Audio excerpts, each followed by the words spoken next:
ஜோதிட நண்பர்களுக்கு என்னுடைய வணக்கங்கள். ஒருவர் மருத்துவர் ஆவதற்கு எந்தெந்த கிரகங்கள் எங்கே இருக்கணும், அதே போல் எந்த பாவத்தோடு தொடர்பு இருந்தால் ஒருவர் மருத்துவராக முடியும் என்பது இந்த பதிவில் பார்க்கலாம். மருத்துவர் ஆவறதுக்கு 6ஆம் பாவம் தான் முக்கியமாக பங்கு வகிக்கிறது. இந்த 6ஆம் பாவத்தின் வலுவை பொறுத்து தான் ஒருவர் மருத்துவர் ஆவார் இல்லைன்ட்டு பார்க்கலாம். அதே போல் 6ஆம் அதிபதி காரக கிரகமாகிய சூரியன். சூரியன் தான் முதன்மையான மருத்துவ கிரகம். அதுக்கு 6ஆம் பாவத்தோட தொடர்பு இல்லை 6ஆம் அதிபதி தொடர்பு இருக்க வேண்டும். அதே போல் 6ஆம் பாவம் வலுவாக இருக்கணும். இப்படி இருக்கும்போது ஒருவர் மருத்துவராக இருப்பாங்க. அந்த சூரியன் குருவின் பார்வையிலோ, குரு பலமாக இருக்கும்போது பலமாக என்றால் உச்சத்தை நோக்கி செல்லும் குருவின் பார்வை, அல்லது குருவோடு இணைந்திருப்பது, இல்லைன்னா குருவின் நட்சத்திரத்தில் இருப்பது. இப்படி இருந்தால் மிகவும் சிறப்பு. அதே போல் அந்த 6ஆம் அதிபதியும் 6ஆம் இடம் 7ஆம் அதிபதி வளர்பிறை சந்திரன் என்று சொல்லக்கூடிய சந்திரன் வளர்பிறையை நோக்கி செல்லக்கூடிய இந்த பௌர்ணமிக்கு அருகில் இருக்கக்கூடிய சந்திரனோடு தொடர்பு, அல்லது அந்த சந்திரன் 6ஆம் பாவத்தை பார்ப்பது, 6ஆம் அதிபதியை பார்ப்பது, அதே போல் சூரியனையும் நேருக்கு நேர் பார்த்தாலும் சரி பார்ப்பது மிகவும் சிறப்பானது. இந்த முறையில் இருந்தால் கண்டிப்பாக ஒருவர் மருத்துவராக இருக்க தகுதியுடையவர். அப்படி இப்போ இந்த சூரியன் மற்றும் போதுமான கண்டிப்பாக மருத்துவர் ஆவதற்கு இப்போ ஒரு அறுவை சிகிச்சை மருத்துவர்னா அதுக்கு செவ்வாயின் தொடர்பு வேணும். அறுவை சிகிச்சையின் மேலே செவ்வாய் தான். ஏன்னா இரத்தத்திற்காரர்கள், மறுபடியும் அந்த ஆயுதங்கள், இப்போ கத்தி அது இது வைக்காத அறுவை சிகிச்சை பண்ண அதுக்கும் காரகன் செவ்வாய் தான்.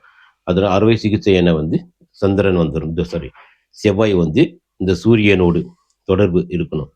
ஒன்று சூரியன் செவ்வாய் நட்சத்திரத்திலோ, அல்லது சூரியன் மற்றும் செவ்வாய் பார்வை ஒருவர் பார்த்துக் கொள்வது, இல்லை என்றால் ஒருவர் நட்சத்திரத்தில் ஒருவர் இருப்பது.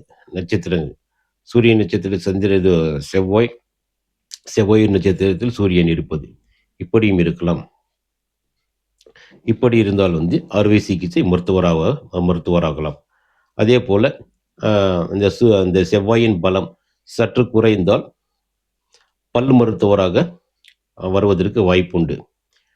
பலமாக இருந்தால் அவர் அறுவை சிகிச்சை மருத்துவர், பலம் சிறிது குறைந்தால் பல் சிகிச்சை மருத்துவர்.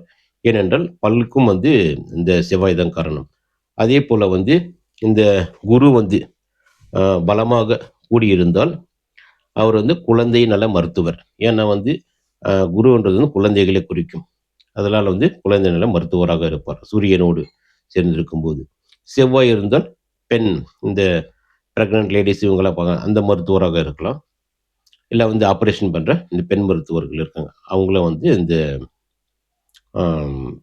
சுக்கிரனு கூடியிருந்தல். அதே போல் சந்திரன், அந்த சூரியன் பலம் குறைந்து இந்த 6ஆம் பாவத்தோடு சந்திரன் சேரும்போது நர்ஸாக வர்றதுக்கு சான்ஸ், செவிலியர் என்று அழைக்கப்படும் அவர் வர்றதுக்கு சான்ஸ் இருக்குது. ஏன்னா சந்திரன் பலமாக கூடும்போது 6ஆம் பாவத்தோடு அவர் நர்ஸாக வர்றதுக்கு இது வாய்ப்பு இருக்குது. அதே போல் ஒரு நர்ஸாக டாக்டராக மருத்துவராக முடியுமானா கண்டிப்பாக முடியும். சில பேர் ஃபஸ்ட்டு இதில் நர்ஸாக அப்புறம் மருத்துவர் ஆகுறாங்க. அது எப்படின்னா, இந்த சந்திரன் இந்த சூரியனோடு இருக்கும்போது முதலில் இந்த சந்திரன் பலம் சற்று குறைந்து சூரியன் பலம் அதிகமாக இருந்ததுன்னா அவர் என்னன்னா சில காலம் செவிலியராக பணிபுரிந்து பின் மருத்துவராக ஆவதற்கு வாய்ப்புண்டு. இப்படி மருத்துவத்துறையில் மெயினாக பார்க்க வேண்டிய கிரகம் சூரியன். சூரியன் மற்றும் 6ஆம் பாவம் எப்படி இருக்குன்னு 6ஆம் பாவம் அதிபதி, இந்த 3 பார்க்கணும். நம்ம அதோடு இந்த கிரகம் சேர்ந்திருக்கோம் அந்த துறையில் இருப்பார், மருத்துவத்துறையில். செவ்வாய் என்றால் அறுவை சிகிச்சை என்று சொன்னேன். குரு இணைந்தால் ஆம், குழந்தை நல மருத்துவர். இந்த சுக்கிரன் இருந்தால் பெண்கள், இந்த பிரெக்னன்ட் லேடிஸ் எல்லாம் பார்க்கலாம் அந்த மருத்துவர். இப்படி வந்து ஒவ்வொரு இதுக்கும் வந்து ஒவ்வொரு மருத்துவர் இப்படி வந்து அதனால அப்புறம் வந்து எந்த பாவம், இந்த பாவங்களையும் மெயினாக பார்க்கணும். இப்போ வந்து இப்போ வந்து 2ஆம் பாவமும் வந்து இந்த 2ஆம் பாவ அதிபதி இந்த 6ஆம் பாவத்தோடு இணைந்திருக்கு, இல்லை இந்த 6ஆம் பாவத்தில் இருக்கு, அது சூரியனோடு இருக்குன்னா கண் மருத்துவர் எடுத்துக்கலாம். ஏன்னா வந்து 2ஆம் பாவம் வந்து கண்களை குறிக்கிறது. அதனால வந்து அந்த 2ஆம் பாவ அதிபதி 2ஆம் பாவ அதிபதியாக குருவோ இல்லை சுக்கிரனோ வந்து சேர்ந்தாங்கன்னா இந்த கண்ணுக்கு எடுத்துக்கலாம். சுக்கிரன் வந்து ரெட்டினாவை குறிக்கக்கூடியவர். இப்படி வந்து எந்த பாவ அதிபதி சேருகிறாரோ, எந்த கிரகம் சேருகிறதோ அதை பொறுத்து மருத்துவத்துறையை தேர்ந்தெடுப்பது மிகவும் சிறப்பு. நன்றி.